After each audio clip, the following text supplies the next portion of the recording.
మనం ఇటీవల కాలంలో వింటున్న వ్యాధి పేరు ఎక్కువగా ఏంటి? Bird flu. ఎక్కువగా ఇది కోళ్ళ నుంచి మనుషులకు వస్తుందని, ఉభయ గోదావరి జిల్లాల్లో ఆల్రెడీ ప్రవేశించిందని చెప్తున్నారు. అయితే ఈరోజు మనం బర్డ్ ఫ్లూ గురించి వీడియోలో పూర్తిగా తెలుసుకుందాం. వీడియోని స్కిప్ చేయకుండా చూడండి. ఉభయ గోదావరి జిల్లాల్లో పెద్ద ఎత్తున కోళ్ల మరణాలు సంభవించాయి. ఫస్ట్ నాటు కోళ్లలో, దాని తర్వాత పందెం కోళ్లకు వ్యాపించి ఈ వైరస్ చివరకు కోళ్ల ఫారాలన్నింటినీ చుట్టేసింది. ఉభయ గోదావరి జిల్లాలో దాదాపు 30 లక్షల కోళ్లు చచ్చిపోయాయి. ఒక్క నిడదవోలు నియోజకవర్గం పరిధిలోనే ఎక్కువగా మరణాలు సంభవించాయని చెప్తున్నారు. అయితే పశుసంవర్ధక శాఖ నివారణ చర్యలు చేపట్టింది. దీనికి ప్రత్యేక బృందాలను రంగంలోకి దింపింది. ఈ నెల 6-7 తేదీల్లో ఉభయ గోదావరి జిల్లాలో దాదాపు 60కి పైగా శాంపిల్స్ సేకరించి విజయవాడలోని రాష్ట్ర స్థాయి పశువ్యాధి నిర్ధారణశాలలో పాటు భోపాల్లోని హై సెక్యూరిటీ యానిమల్ డిసీజెస్కి కూడా పంపింది. అయితే ఈ బర్డ్ ఫ్లూని ఏవియన్ ఇన్ఫ్లుయెంజా అని అంటారు ఇంగ్లీష్లో. ఈ వ్యాధి కోళ్ళు, బాతులు, ఇతర పక్షిజాతులకి ఒకదాని నుంచి ఒకదానికి చాలా తొందరగా వ్యాపిస్తుంది. H5N1 అనే వైరస్ వల్ల ఇది వ్యాప్తిస్తుంది. ఈ వ్యాధిని మనం ఎలా తెలుసుకోవాలో చూద్దాం. ఈ వైరస్ కొద్ది స్థాయిలో సోకినప్పుడు కోళ్ళు ఈకలు చెల్లాచెదరైనట్లు కనిపిస్తాయి. గుడ్లు ఉత్పత్తి తగ్గిపోతుంది. ఈ వైరస్ తీవ్రంగా సోకినప్పుడు కోడి వివిధ శరీర అవయవాలు దెబ్బతిని 48 గంటల్లో చనిపోతుంది. కోళ్ళు జారు విడిచే సెలైవ ద్వారా ఈ వ్యాధి ఒక కోడి నుంచి ఇంకో కోడికి చాలా తొందరగా వ్యాప్తిస్తుంది. అలాగే కోడి రెట్టల ద్వారా కూడా ఈ వ్యాధి వ్యాప్తి చెందుతుంది. చాలా అడవి పక్షుల్లో ఈ వ్యాధి క్రిములు పేగుల్లో ఉండవచ్చు, కానీ దీని ప్రభావం వెంటనే కనిపించదు. ఈ పేగులు ఈ వైరస్కి రిజర్వాయర్లా పనిచేస్తాయి. ఈ పేగులే ఇతర పక్షిజాతులకి ఈ వ్యాధి సోకడానికి వాహకాలుగా పనిచేస్తాయి అన్నమాట. ఇప్పుడు ఇది మనుషుల మీద ప్రభావం ఎలా ఉంటుందో తెలుసుకుందాం. మనుషులకి సోకే ఫ్లూ వ్యాధి కూడా ఈ రకానికి చెందిందే. మనుషులకి సోకే వైరస్లకు, కోళ్లకు సోకే వైరస్లకి కొన్ని డిఫరెన్సెస్ ఉన్నాయి.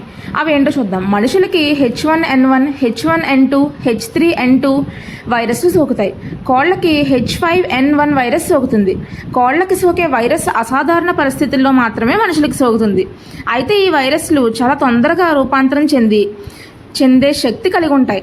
అందువలన మానవ జాతికి మొదటి నుంచి కూడా ఈ వైరస్ అంటే భయం. 1918లో స్పానిష్ ఫ్లూ మహమ్మారిలా సోకినప్పుడు ప్రపంచవ్యాప్తంగా 4 కోట్ల మంది చనిపోయారు.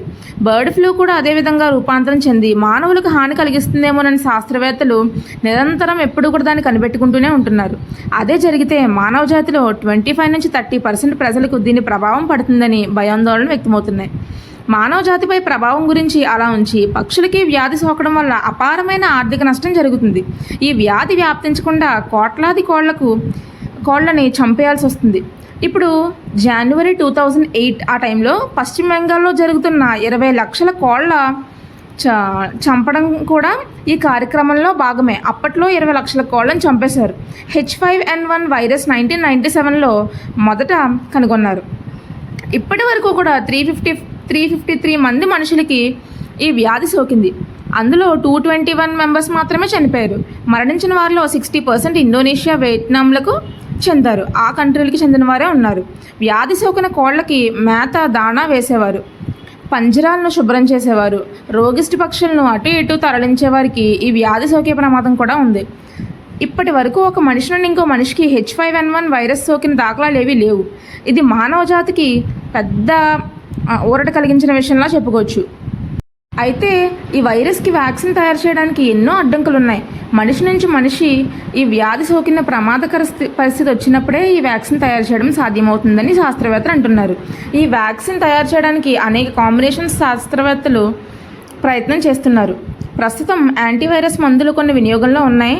దీనిని వాణిజ్యపరంగా టామీఫ్లూ, జనమెవిర్ అని వ్యవహరిస్తున్నారు.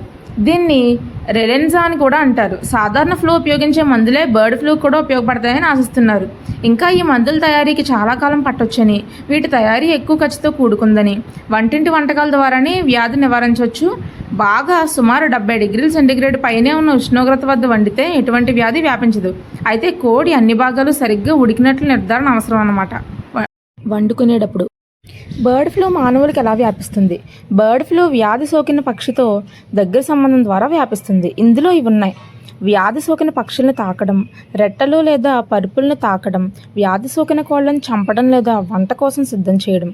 ప్రత్యక్ష పక్షులను విక్రయించే మార్కెట్లు కూడా బర్డ్ ఫ్లూకు మూలంగా ఉండవచ్చు. బర్డ్ ఫ్లూ వ్యాప్తి చెందిన దేశాలకి మీరు ప్రయాణిస్తుంటే ఆ మార్కెట్లను సందర్శించకుండా ఉండండి. మీరు ట్రావెల్ హెల్త్ ప్రో వెబ్సైట్లో మీరు సందర్శిస్తున్న దేశానికి సంబంధించిన ఆరోగ్య సలహాలను తనిఖీ చేయవచ్చు. బర్డ్ ఫ్లూ వ్యాప్తి ఉన్న ప్రాంతాల్లో కూడా పూర్తిగా ఉడికించిన కోడి మాంసం లేదా గుడ్లు తినడం ద్వారా మీరు బర్డ్ ఫ్లూని పొందలేరు.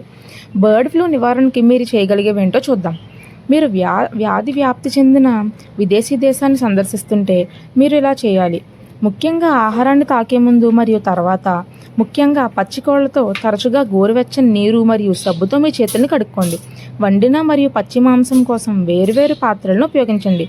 మాంసం వేడిగా ఉడికించే వరకు ఉడికిందని నిర్ధారించుకోండి. ప్రత్యక్ష పక్షులు మరియు కోళ్లతో సంబంధాన్ని నివారించండి. ఏం చేయకూడదో చూద్దాం.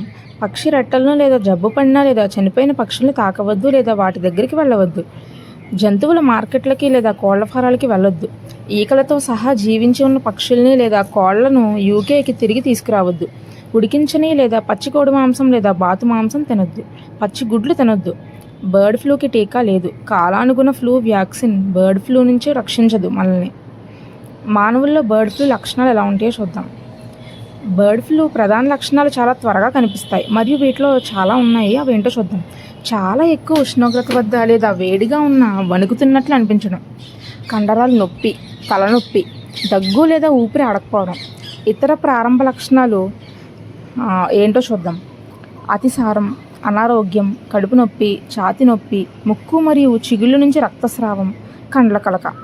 మీరు ఇన్ఫెక్షన్ సోకిన తర్వాత మొదటి లక్షణాలు కనిపించడానికి సాధారణంగా 3 నుంచి 5 రోజులు పడుతుంది. లక్షణాలు కనిపించిన కొన్ని రోజుల్లోనే న్యూమోనియా మరియు అక్యూట్ రెస్పిరేటరీ డిస్ట్రెస్ సిండ్రోమ్ వంటి తీవ్రమైన సమస్యలు వచ్చే అవకాశం ఉంది. యాంటీవైరల్ ఔషధం ఉపయోగించి త్వరగా చికిత్స పొందడం వలన సమస్యలను నివారించవచ్చు మరియు తీవ్రమైన అనారోగ్యం నుంచి వచ్చే ప్రమాదాన్ని తగ్గించవచ్చు. ఓకే, వీడియో నచ్చితే సబ్స్క్రైబ్ చేయండి.